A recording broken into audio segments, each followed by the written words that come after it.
All right. The guys that didn't practice today were Brown, Wanye Morris, Trey, and then Jawan. And then everybody else went out and did their thing. McDuffie was out there practicing. So look for the challenge of playing the Chargers. Good football team. We know that. Again, we look forward to playing right here at GH Field, Arrowhead Stadium. So with that, time's yours. Fair to expect the line to finish last game would maybe start this game, just considering some of the injuries. Say that. Fair to say the line that ended offensive line. Yeah. Sorry again. Yep. Did Trey have a setback this week, or just not ready to? No, just not ready to go. He worked through and pushed himself, but I don't think he's quite there, You talked about Essa and how well he played in a tough spot last week. Now he's actually getting practice and all that stuff. What's he looked like for you, like meeting rooms and on the field getting his reps? Yeah, no, he's going about his business the right way. This will be another test for him. Obviously, they got a good defensive front, and so we'll see how he progresses here. But he did a nice job last week for sure. Yeah. And is Hollywood personal again, or Yes. Yeah. do you expect that he would be available Sunday? No.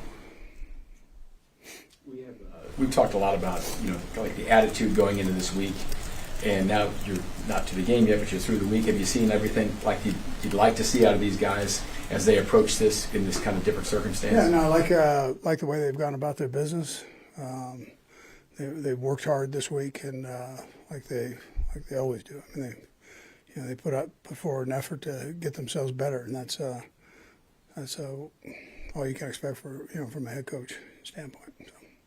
You've got a couple of options, obviously, on the practice squad to be a swing tackle, but would Kingsley be considered your next guy up if you had another injury at tackle? He can work out there, yeah. Yeah, we got Chu that can do the same thing, so, yeah. Okay. Thanks, Coach. Thank you. All right, good, yep.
JuJu, after a game like last week's, and some of the younger receivers, had some drop issues. What's your advice to them after a game like that?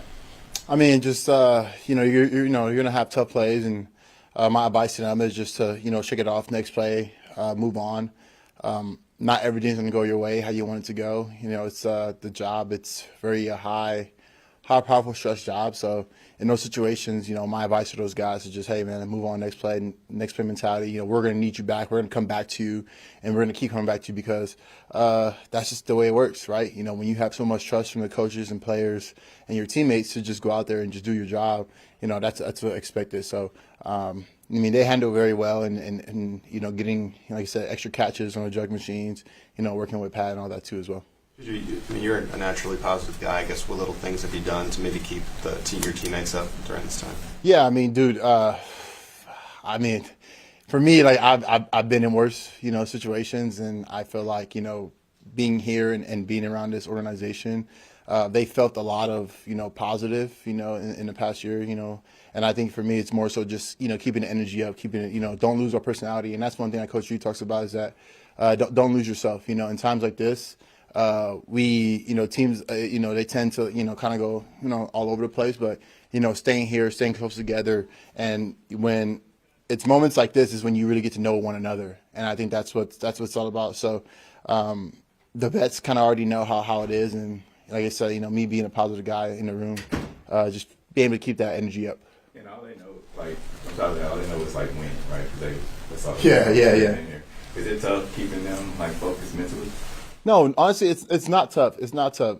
I think what it is that when you come to an organization like this where they've experienced win after win after win, the expectation is so high, so everyone is so much harder on themselves to just be that standard, to be that bar, to be the guy that sets that bar very high, and to be a part of that. Because you see guys like coming to work every single day, putting in the work.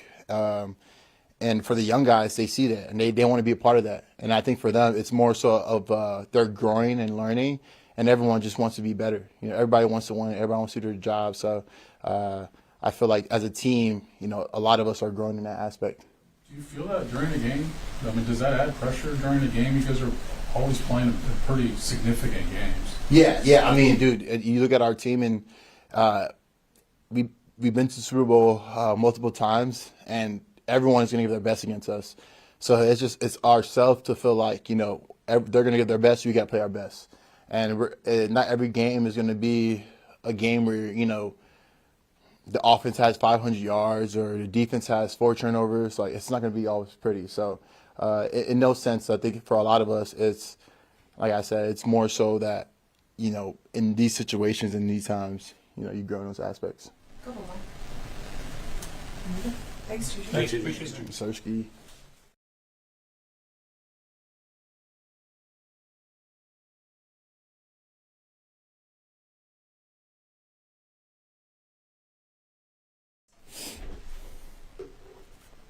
Bryan, I can remember a play a couple of years ago in Frankfurt where I think you ended up scoring the touchdown on the fumble return. Yeah. This year, the team doesn't have a non-offensive touchdown. I'm just wondering how much juice can a team get from a play like that, and what does it take to come up with a play? Man, if you go back and look at that play, it takes everything. From Trent forcing the fumble to Mike recovering the fumble to them pinching it, and then even if you actually watch the tape, he got a key block to even help me score that touchdown. So it takes all 11 to do that. But as far as igniting the team, it's those plays, you look back at it, and that's usually the ones that either are the turning factor for the game, to give it the spark, or it could actually be the touchdown that actually wins the game, like it happened in Germany. So, like you said, that we're still looking forward to it. Hopefully we can get one this week. That definitely one of the best moments as a defensive player to get a touchdown defense. So. The locker room, obviously, and to be expected, was tough after the Texans game. How do you feel like you guys have turned the page, from being down to just, realizing you still have a percentage chance here, and all you have to do is win? First, self-evaluation. I feel like, not just as professional athletes, but as humans, it's very hard to do. Understanding, the areas that we can maybe struggle at, or, we had an issues at before and learning from it. But at the end of the day, our hope and our confidence, the fact that we did it before. So it's not like something we're doing something that we haven't done before. So it's more just sharpen the tools, tighten the bolts, and moving forward. What changes mid-game when Trent goes out for you personally in that situation? I know you're not the exact same position, but just moving guys around a little bit there. As a competitor, not really too much. As personally, that's my guy, so it's always nice to have him on the field. But as far as next man up, I know I went down that same year actually with the Germany year. Went down and Mike stepped up, and we won the Super Bowl that year too. So, we trust the guys that's out there. Whether it's a rookie or whether it's a vet. Making sure we're on the same page. Cause it's a team sport. You know what I'm saying? So. How tough was it for you to miss some of that Dallas game? Very tough. Very tough for me. You dream about playing on Thanksgiving, things like that. But it's a self-evaluation. Like I said before, what kind I went better at as far as my preparation. You start to think about everything at that point, and then understand too. Sometimes things just happen. You know what I'm saying? It's just more just situation where you're not asking, why me, but instead you're more seeing like how this helped me in the future. So I feel like now I'm using that for good. It was unfortunate, but I get a chance to still go out there and play. So I'm still appreciative for that. How have you seen Jaden Hicks grow this year? I know maybe it's been a little bit slower development than maybe he would have wanted, but what are some of the signs that you see him maybe progressing in the future? I think maturity. We applying pressure to him a little bit more knowledge of the game, more knowledge of ball, as far as the defense, that aspect too. And it's just being mature and falling into the brotherhood. A lot of guys come from different places, different walks of life. As a rookie, you're trying to figure everything out. But I feel like now, he's kind of embodied into what we have built here from our rookie year. That's the kind of thing we're trying to keep going. Camaraderie, especially the defensive back, is definitely big, you know what I'm saying? Because when the Bulls are flying, it's kind of a lot goes on the defensive side as far as, making sure everybody get the right checks and in the right position. But for him, I'm proud of him, happy that he's, moving forward. He had some struggles, but at the end of the day, I feel like, it's all a learning path for him, and I'm excited just seeing how he's handling it, it gives me a lot of happiness for him. You know what I'm saying? So. You mentioned, like all the things that had to happen for that play a couple of years ago to score a touchdown. It seems like every time there's something that could happen good this year, it just bounces the wrong way. It's just kind of like that. Yeah. You guess getting that feeling during the games. What's that like? Kind of the emotional side of it. I understand too. Any given Sunday, we get paid just like the other team get paid. We look back last year when everybody was doubting us, so they took away our wins. We was winning about 1 point here, 1 point there. This year maybe a little different, but that's okay. You know what I'm saying? Sometimes in life you get punched in the mouth, but the true, how can I word this? The true measurement of who you are as a person is when you get knocked down. You know what I'm saying? How you stand back up, and how you kind of not resurrect yourself, but kind of redeem yourself in that matter. Stuff like now we kind of redeem ourselves. We've been on the top for so long. Now people are kind of counting us out, and it's kind of fun to be on this side of it. And you mentioned like the brotherhood with the defensive backs and all that. You guys are pretty tight, like off the field too. Is that even more important now when things aren't going well to still do things and all that? Yeah, for sure. Like I said, it probably went the way we wanted it to do, but seeing how we're responding, I don't think too many teams in the NFL can respond the way we're responding. You see people kind of crumble. Whether that be in team, whether that be you as an individual. When you get hit with adversity in life, like how do you respond is more of a testament to who you are as a person. So I feel like the grit that we have as a team is really showing. Obviously with the media, you guys have your own perspective, but internally, I'm very happy and pleased with what I'm seeing internally. Maybe it didn't come to fruition just yet, but it's a lot of good things that's happening behind closed doors. Last one's out. How big of a loss was Chris Roland Wallace? Yeah, it was big. Just for him as far as learning the defense. I understand he had a lot of talks too, mentally, spiritually, things like that. But like I said before, everybody's journey is different. So maybe he had to go through that. I had an injury my second year as well that set me out. But seeing how he responded to that too was, like I said, one of the things that's adding, the hope and the confidence in our team is he's still in there, still putting on a smile, still laughing. He kind of the upper person in the locker room, especially for the DBs. That man, just seeing him smile and give us all a reason to keep fighting. Thanks, Bryan. Yep.